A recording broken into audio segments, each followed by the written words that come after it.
Bharat Ratna doctor Bhupen হাজৰিকাই ৰচনা কৰা এটি কবিতা আবৃত্তি কৰিবলৈ লৈছোঁ। কবিতাটিৰ শিৰোনাম প্ৰচণ্ড ধুমুহাই প্ৰশ্ন কৰিলে মোক।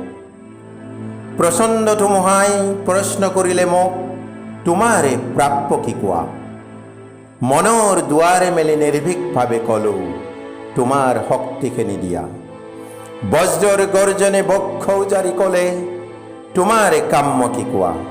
মই ক'লোঁ, বজ্ৰ তোমাৰ শক্তিশালী উদাত্ত কণ্ঠটি দিয়া।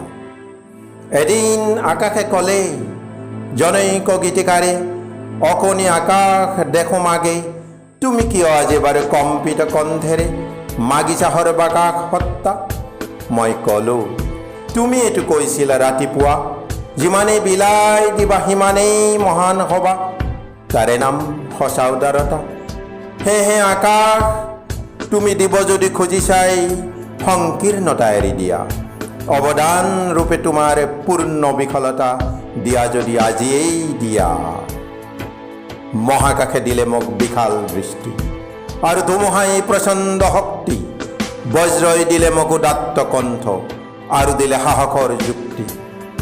বজ্ৰৰ কণ্ঠেৰে ধুমুহাৰ শক্তিৰে গীত গাই কপাম দিগন্ত।